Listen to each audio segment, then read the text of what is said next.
En su libro, Días de sumisión, una historia sobre la intromisión cubana, el joven periodista venezolano Orlando Avendaño argumenta sobre el papel profundo del líder cubano muerto en el ascenso de Hugo Chávez y la capitulación de un país. Hugo Chávez junto con Fidel Castro en octubre de 2010, AP. Hoy Venezuela padece los estragos de un proceso que se inició en 1959 y se dio, primero, con la insurrección de una extrema izquierda dispuesta a arruinar la novel democracia.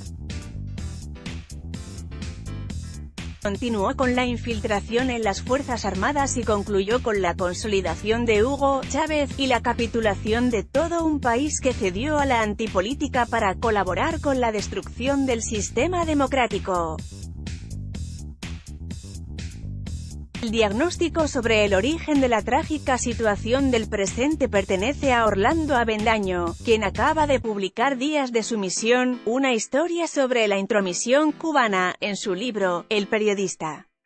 De 24 años, residente en Caracas, argumenta, con más de 150 fuentes y un año de investigación, el surgimiento de la revolución bolivariana de Chávez como algo escasamente intrínseco a la dinámica interna del país. Cita al periodista Ramón Hernández, quien en su libro Contra el olvido preguntó al político e historiador venezolano Simón Alberto Consalvi si Fidel Castro, el líder de la revolución cubana, había querido aprovecharse de la riqueza venezolana para sostener su proyecto más allá de las fronteras de Cuba. Por supuesto, respondió Consalvi, si petróleo es riqueza, petróleo fue la obsesión de Castro.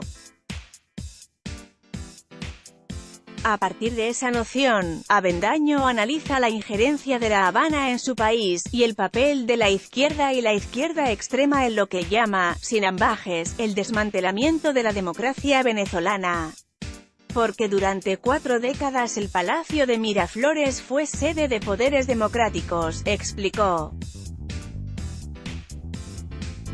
El libro de Orlando Avendaño acusa a Fidel Castro de injerencia en los asuntos venezolanos, AP, tras el derrocamiento de la dictadura del general Marcos Pérez Jiménez, el 23 de enero de 1958, los gobiernos civiles y democráticos se sucedieron en Venezuela hasta que, en 1998, llegó al poder un militar, Chávez, que si bien fue elegido en esa ocasión, antes había liderado un golpe contra el presidente Carlos Andrés Pérez.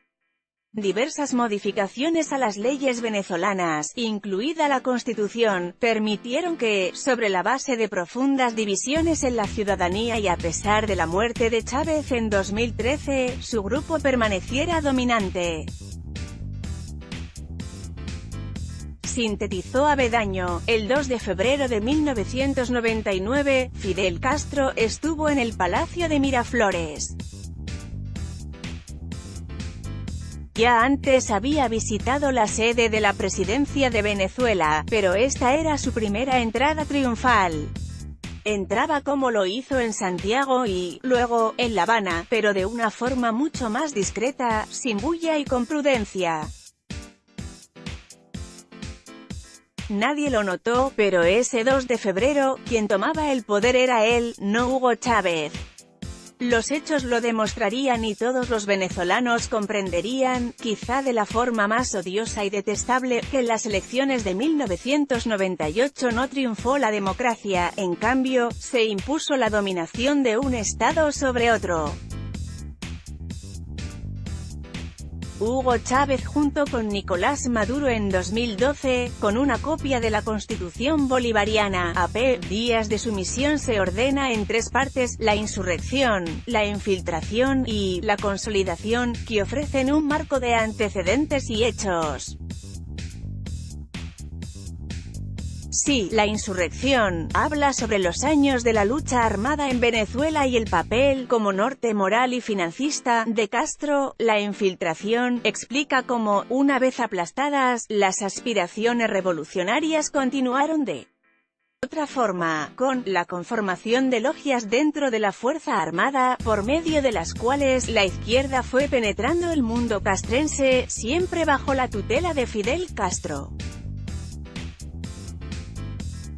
Por último, la consolidación describe los días finales de los movimientos dirigidos por Chávez, William Izarra y Francisco Arias Cárdenas, entre otros, y el modo en que los intelectuales venezolanos facilitaron el desarrollo del chavismo y el castrismo en el país.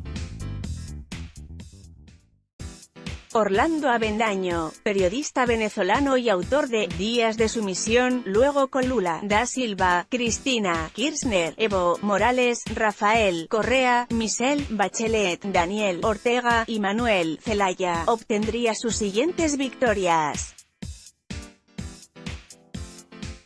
Pero ya había logrado la primera y más importante en Venezuela. El triunfo con el que podría financiar la expansión de su propósito de décadas, argumentó, en alusión al petróleo. Eso fue posible, interpretó, porque, al caer Venezuela, fracasó Latinoamérica. Avendaño señaló que toda la región se alineó en un eje que implicó seguir la voluntad, directa e indirecta, de Fidel Castro. Observó una paradoja: países que erigieron el estandarte del socialismo para autoproclamarse territorios libres de la injerencia de Estados Unidos, fueron doblegados ante una débil isla cuyo líder era capaz de cautivar a cualquiera. El autor argumentó que tras el triunfo de Chávez, Castro continuó una expansión ideológica por todo el continente, entre otros, mediante Rafael Correa y Evo Morales. Las consecuencias, enumeró, la expansión de la miseria, la debilidad ideológica, el resentimiento, el conflicto y la destrucción. En la contratapa de la obra, el ensayista cubano Carlos Alberto Montaner valoró: Orlando Avendaño ha escrito un magnífico libro sobre la historia de la subversión antidemocrática en Venezuela y el relevante papel que ha desempeñado Cuba en esos innobles propósitos.